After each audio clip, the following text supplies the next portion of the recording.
Oke, bismillah. Assalamualaikum warahmatullahi wabarakatuh. Bismillahirrahmanirrahim. Alhamdulillahirabbil alamin. Wa bihi nasta'inu ala umurid dunya waddin. Allahumma shalli wa sallim wa barik ala habibina wa syafi'ina sayyidina wa maulana Muhammadin wa ala alihi wa ashabihi wa man tabi'ahum bi ihsanin ila yaumiddin. Bismillah, kita lanjutkan ngaji filsafat kita. Terus,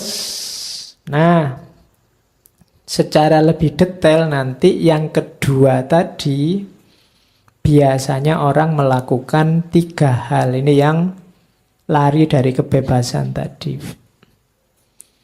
Jadi, jalan pertama orang lari dari kebebasan itu adalah jalan otoritarianisme.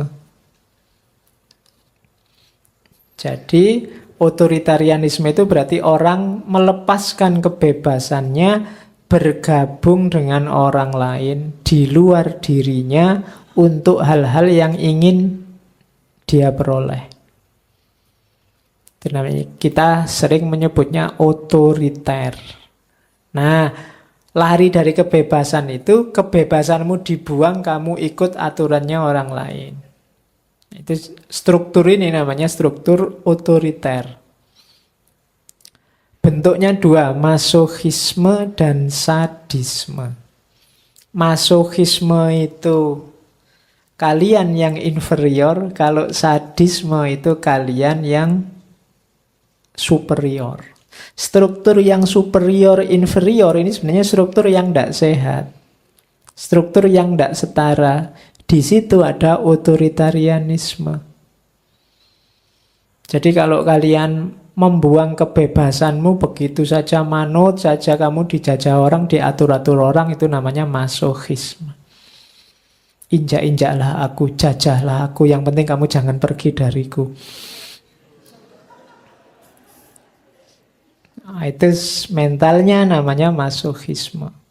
Maki-makilah aku, sakiti aku, ndak apa-apa, yang penting jangan jauh-jauh dariku. Itu masokisme.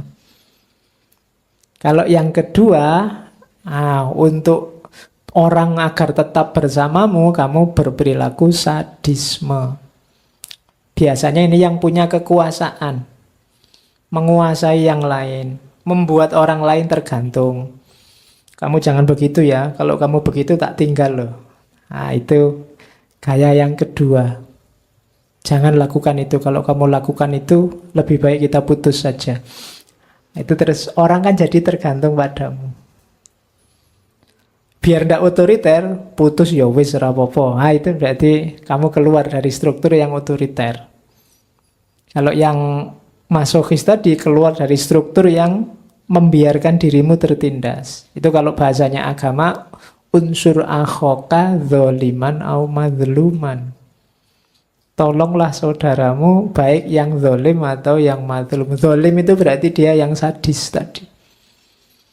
Madlum itu yang masokis tadi. Dua-duanya kehilangan kebebasan. Orang kehilangan kebebasan itu kehilangan eksistensi, kehilangan jati dirinya. Maka untuk bahan evaluasi kamu cek ya, dalam hal apa kamu tergantung sama orang lain, tidak bisa keluar dari jeratannya orang lain. Berarti kamu ada di struktur tadi. Struktur yang ada superior, ada inferior. Jangan-jangan kamu yang superior, yang lain inferior, atau kamu yang inferior, kamu sedang tunduk pada kekuatan yang kamu anggap superior. Ini kemungkinan dirimu akan kehilangan eksistensi jati diri. Yang kedua, ini lebih dahsyat lagi daripada otoritarian, namanya destruktif. Kalau ini ngerusak. Jadi orang yang karena terganggu kebebasannya, dia ingin lari dari kebebasan, tidak dengan cara menjalin hubungan. Kalau menjalin hubungan kan tadi jadinya otoriter. Ini dengan cara merusak. Kamu tadi kan sendirian, merasa terasing. Nah ini kalau orang destruktif, caranya apa? Menyakiti orang lain atau berusaha menyingkirkan orang lain. Rumusnya apa? Kalau tidak ada orang lain, aku tidak akan bisa tersakiti. Selama ini aku kan sakit gara-gara orang lain. Orang lain yang maki-maki aku, membuat aku tidak bebas, membuat aku sumpek, membuat aku tidak berdaya. Maka solusinya apa? Buang semua orang lain. Hancurkan orang lain. Nah, itu mekanisme destruktif. Kalau untuk orang kuat bisa, tapi untuk orang lemah gimana? Yang kedua, yang dihancurkan dirinya sendiri. Kalau aku tidak ada, maka aku tidak akan tersakiti. Berarti apa? Dia bunuh diri secara eksistensial. Biasanya orangnya, alah aku ini apa sih? Alah aku ini bukan orang penting kok. Alah aku ini. Nah, itu cirinya orang yang di level 2 ini. Menghancurkan dirinya. Jadi kalau orangnya kuat, dia menghancurkan yang lain. Kalau dia lemah, menghancurkan dirinya sendiri. Ini mekanisme lari dari kebebasan yang destruktif. Merusak orang lain atau merusak dirinya sendiri. Banyak kan orang gini, biasanya yang kedua ini orang yang sangat minder. Yang pertama orang yang sangat pede. Sangat pede itu kan orang lain nggak dipandang sama sekali, nggak dianggap sama sekali, dianggap nggak ada. Yang kedua, dirinya sendiri yang dilenyapkan, dianggap nggak ada. Saya ini orang rendahan, Pak. Saya ini orang kecil, Pak. Kan gitu. Itu level yang kedua. Kalau saya masih mending, kalau saya ngomong, wah saya itu orang kecil, aslinya kan memang cilik. Tinggi saya paling berapa, saya itu orang rendahan kok Pak, memang rendah. Tapi bukan itu maksudnya. Kamu menganggap dirimu sama sekali tidak berarti. Apa sih saya ini? Nah, itu level 2. Serius ini ya, tapi bukan yang basa-basi loh. Kan banyak orang ngomong ini basa-basi. Wah mas hebat sekali, alah apa sih saya ini? Padahal di dalamnya merasa, wah hebat sekali aku. Ya, jadi itu namanya basa-basi. Oke. Jadi ini jalan keluar kedua. Untuk lari dari kebebasan. Ada jalan keluar ketiga. Namanya automation conformity. Kalau ini seperti kalimatmu, saya mengalir saja. Jadi masyarakat apa saya ikut, yang lain kemana saya ikut, pasrah. Jadi objek perkembangan masyarakat. Orang ini aman dia, karena mengalir maka dia di masyarakat juga nyaman, aman. Dengan dirinya sendiri juga nyaman, aman. Cuma resikonya dia kehilangan jati diri. Sering saya bilang bahwa orang yang hidupnya di tengah kerumunan, ya dia akan jadi kerumunan. Identitas individualnya hilang. Kamu tidak dilihat. Yang dilihat yang unik. Kan orang lihat itu selalu yang unik, yang satu. Tapi yang kerumunan tidak dilihat. Kamu ikut demo apa bareng-bareng itu kan kamu tidak dilihat. Yang dilihat ya kerumunannya. Kamunya hilang. Jadi itu namanya automation conformity. Kamu manut saja dengan lingkunganmu. Orang mengidentifikasimu tidak sebagai dirimu tapi sebagai identitas kerumunanmu. Itu kayak tadi ya. Ketika rootedness tadi kamu, oh saya ini pro sana Pak. Saya ini orang yang grup sana Pak, saya ini, itu identitasmu, identitas kerumunan. Bukan identitas individual. Jadi lari dari kebebasan di yang ketiga ini kamu aman, tapi identitasmu hilang. Kehilangan diri sendiri. Jadi tiga hal ini, automation conformity, destruksi, otoritarian, ini cara manusia melarikan diri dari kebebasan. Katanya siapa orang merindukan kebebasan. Dalam kenyataannya banyak orang justru lari dari kebebasan. Karena memang resikonya kebebasan itu kesepian. Kamu jadi orang yang sendirian. Cuma orang unik itu ya orang yang diingat. Orang yang bikin terobosan-terobosan. Orang yang original. Itu kan yang dikenal oleh masyarakat. Yang ditulis oleh sejarah. Sejarah tidak nulis kerumunan kan kalau tentang cerita-cerita orang, tapi nulis tentang tokoh-tokoh. Tokoh ini selalu orang yang original. Nah, dan ini tidak banyak. Tidak banyak. Maka kalau kalian ingin jadi sesuatu yang dicatat oleh sejarah, jangan lari dari kebebasan. Jadikan dirimu unik. Nah, itu maunya Fromm. Terus dari mana sih orang sehingga terbangun mental lari dari kebebasan tadi? Awalnya katanya Erich Fromm dari kondisi keluarga. Ada keluarga simbiotik, ada keluarga cuek, dan ada keluarga ideal. Dua yang pertama itu menghalangi orang eksis bebas jadi dirinya. Yang terakhir, yang ideal, itulah sebenarnya keluarga yang baik. Keluarga simbiotik itu keluarga yang tidak setara, tapi keluarga yang saling menguasai. Misalnya orang tua yang terlalu dominan, sehingga anak harus manut apa saja keinginan orang tua. Atau sebaliknya, anaknya terlalu dominan, orang tuanya hanya jadi pelayannya. Pokoknya anaknya mau apa saja harus. Nanti mungkin orang tuanya merasa, wah saya ini orang kecil, orang desa, tidak ngerti apa-apa, anakku kuliah sudah sampai S2. Jadi begitu pulang, kamu minta macam-macam, dikte macam-macam, bapakmu harus manut saja, itu juga tidak sehat. Namanya keluarga simbiotik, atau orang tua yang maksa anaknya harus begini, harus begitu. Itu namanya keluarga simbiotik, saling menguasai. Ini melahirkan mental-mental yang tidak sehat. Oke, yang menguasai biasanya lupa batasnya, yang dikuasai biasanya kehilangan inisiatif. Dia tidak akan original.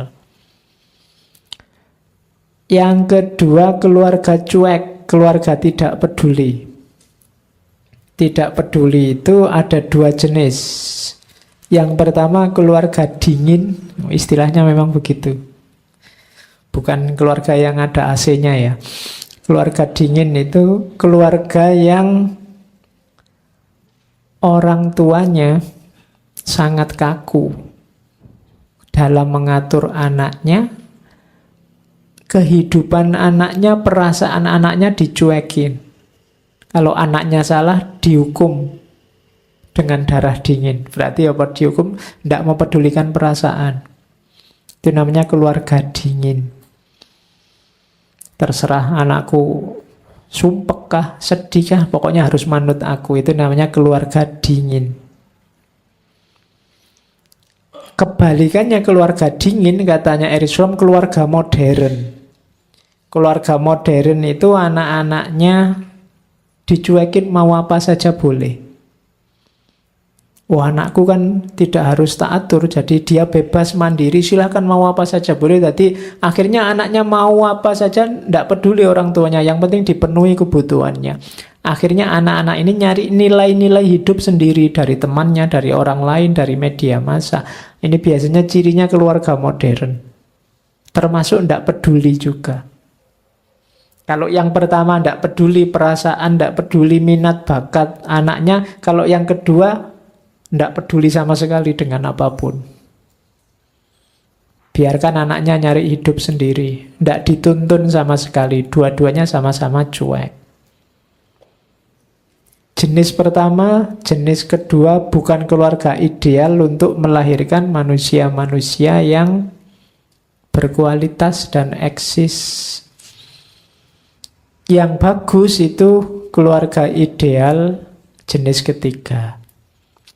Orang tua bertanggung jawab mendidik anaknya, memberdayakan anaknya, membebaskan anaknya, tapi juga melatih anaknya bertanggung jawab terhadap hidupnya.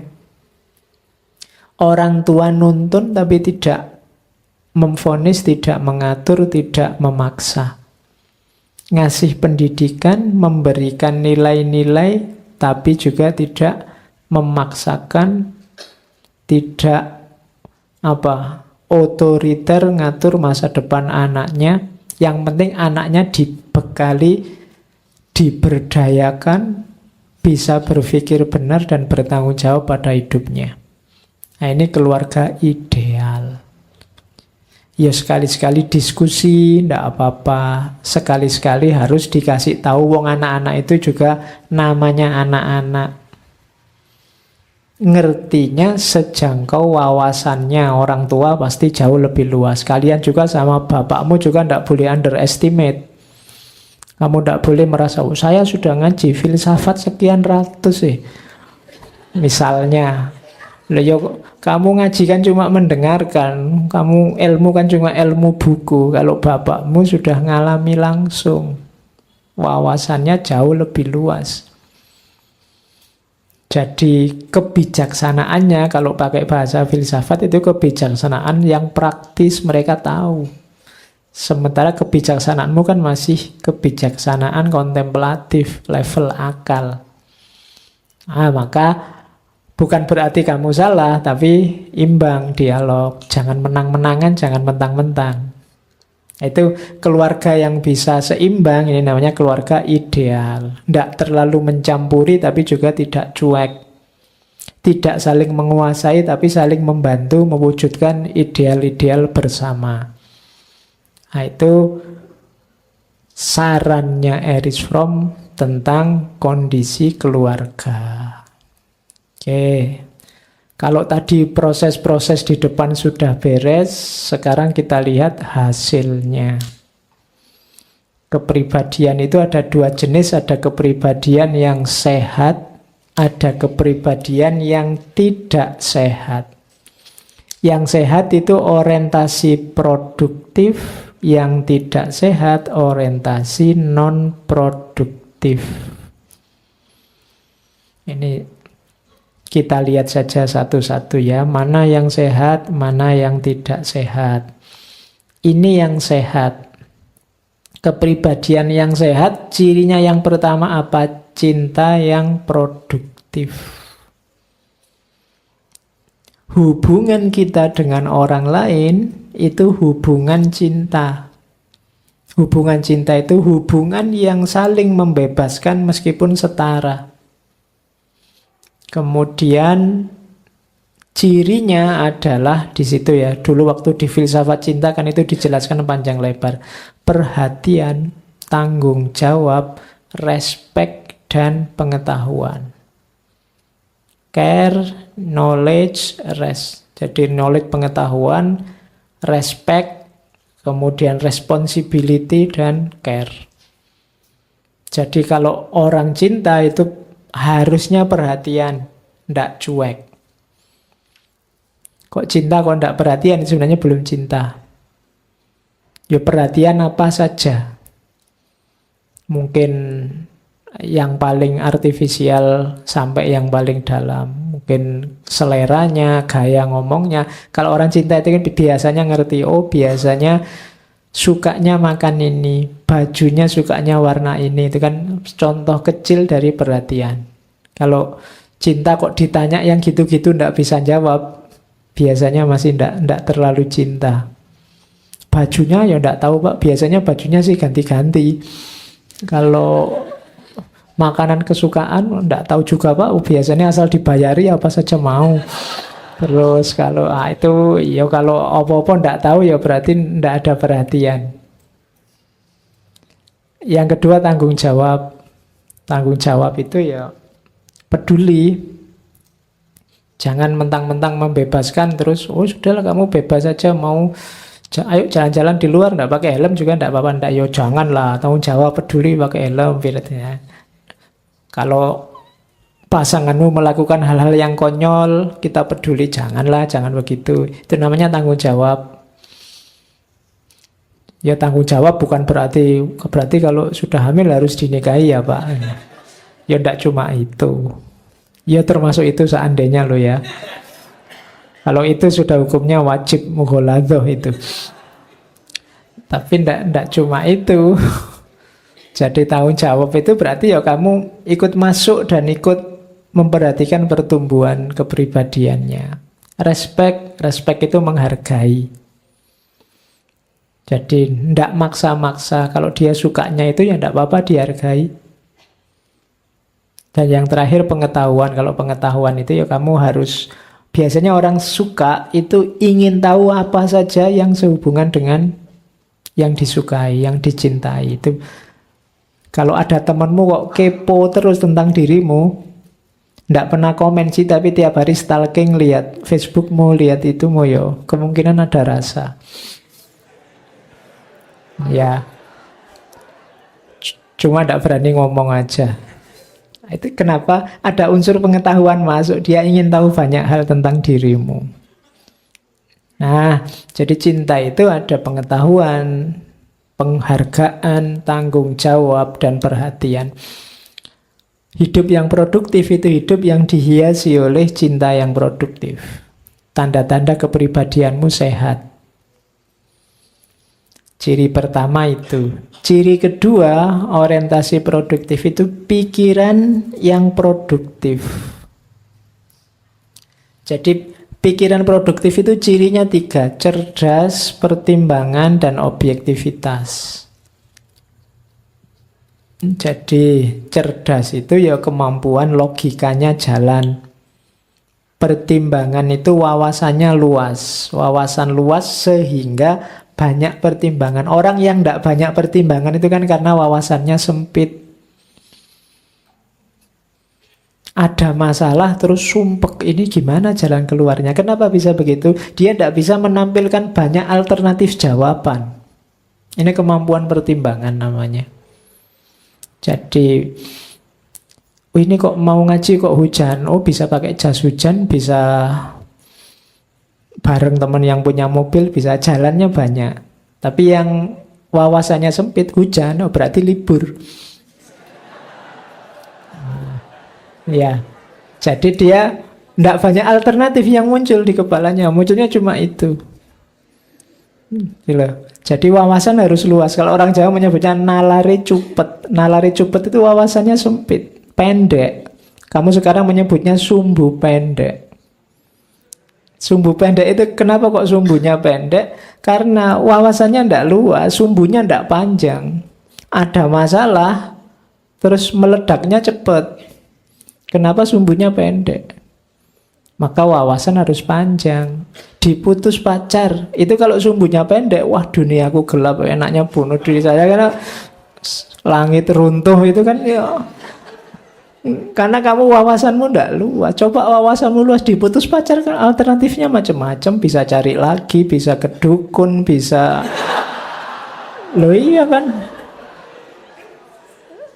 Loh kan banyak masih alternatifnya, masih banyak.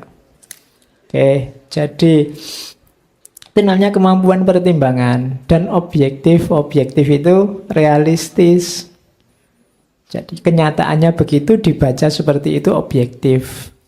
Baik dibilang baik, jelek dibilang jelek. Jadi kalau tadi dimensi perasaannya isinya cinta, pikiranmu adalah pikiran yang sehat produktif, berarti kamu cerdas, wawasanmu luas dan objektif, maka hidupmu hidup yang sehat. Jadi cirinya itu. Terus bahagia. Bahagia itu antara kelegaan dan peningkatan kualitas diri kalau di Erich Fromm. Bahagia itu biasanya ada situasi ideal yang tercapai. Itu bahagia. Jadi orang itu cinta, dimensi perasaan, isinya cinta, dimensi intelektual, pikiranmu produktif, dan idealmu terpenuhi, maka hidupmu biasanya kepribadianmu sehat. Kemudian suara hatinya cocok. Ini urusan keinginan. Ya kalau di Erich Fromm keinginan itu ada yang suara hati otoriter dan suara hati humanistis, istilahnya Fromm. Ya banyak orang ngomong, kalau kamu sumpek dengarkan suara hatimu. Tapi kalau suara hatimu adalah suara hati otoriter, itu biasanya tidak murni. Suara hati otoriter itu sebenarnya bukan suara hatimu, tapi suara dari luar yang kamu masukkan ke hatimu. Itu namanya suara hati otoriter. Kamu sudah dukung orang duluan. Berarti apa? Dari luar kamu masukkan dukungan itu, sekarang kamu suarakan. Ini bukan suara hati, tapi yang jenisnya otoriter. Jadi suara hati yang sehat itu suara hati yang humanistis. Yang sumbernya tidak dari luar, tapi dari dalam dirimu sendiri. Itu namanya suara hati yang humanistik. Jadi suara hatinya beres, intelektualnya beres, idealnya tercapai, hidupnya penuh cinta, maka kamu sehat kepribadianmu. Oke, sekarang orientasi non-produktif. Kalau ini yang kebalikannya. Ayo dicermati, yang pertama adalah non-produktif itu adalah orang yang punya karakter reseptif. Jadi orang yang punya karakter reseptif itu orang yang percaya bahwa sumber kebahagiaannya ada di luar diri mereka. Jadi orang ini inginnya memasukkan semua yang di luar dirinya atau memiliki semua yang di luar dirinya ke dalam dirinya. Karakternya namanya karakter reseptif karena dia anggap kebahagiaan itu ada di luar dirinya. Ada yang ekstrim, ada yang moderat. Kalau yang ekstrim itu biasanya terlalu patuh atau terlalu memaksa. Ini bentuk ekstrimnya. Terlalu patuh itu berarti ikut saja yang di luar dirinya, karena dia merasa bahwa kebahagiaannya ada di luar dirinya, atau memaksa. Memaksa itu yang di luar dirinya dipaksa ikut dirinya. Karena dia ingin bahagia dari luar dirinya. Itu namanya karakter penerima. Ini karakter yang tidak sehat. Kamu tidak akan ketemu kebahagiaan dengan jalan ini. Kenapa? Karena tergantung yang di luar dirimu. Kamu bahagia ketika followermu banyak. Itu juga bahaya. Mau follower sekarang bisa dibeli. Nanti kamu sumpek orang lain punya follower lebih banyak lagi. Wah, kok aku kalah? Padahal yang lain cuma beli. Nah itu kan kenapa kebahagiaanmu tergantung. Nanti kamu posting merasa, wah postinganku ini hebat luar biasa. Loh kok tidak ada yang like sama sekali, gimana ini? Dan kamu sumpek gara-gara itu. Ya mbok biar aja, tidak dikomentari, tidak dijempol sama temen. Oh yang penting kamu yakin itu baik, bahagia. Kenapa kamu galau? Karena kamu gantungkan kebahagiaanmu pada yang di luar dirimu. Atau kamu paksa orang lain. Kamu paksa orang lain manut padamu. Awas kalau nggak komen. Alah kamu bilang suka padaku tapi tidak pernah jempol, tidak pernah komen. Nah, terus kamu paksa. Nggak. Jadi itu kamu gantungkan kebahagiaanmu di luar dirimu, maka Kamu susah untuk bahagia. Ya ada level moderatnya. Level moderatnya itu biasanya orang yang ya sudahlah, memang kenyataannya begitu, diterima saja. Itu menunjukkan kamu sudah menyerah. Aslinya tidak bahagia sih. Orang ngalah itu kan aslinya kan tidak bahagia. Jadi ya ngalah sajalah. Nah itu kan aslinya dia ingin lebih dari itu, tapi situasinya begitu, dia terima begitu saja. Kesalahannya di mana? Dia menggantungkan kebahagiaannya di luar dirinya. Kalau dia tidak menggantungkan di luar dirinya, tidak perlu ada rasa, aku ini sedang ngalah loh. Nggak ada rasa begitu. Jadi ini karakter non-produktif. Katanya Erich Fromm, kebanyakan karakter ini biasanya periang, bersahabat. Tapi begitu ada masalah sulit, mereka jadi putus asa. Dia tidak mandiri. Karena selama ini selalu tergantung pada yang di luar dirinya.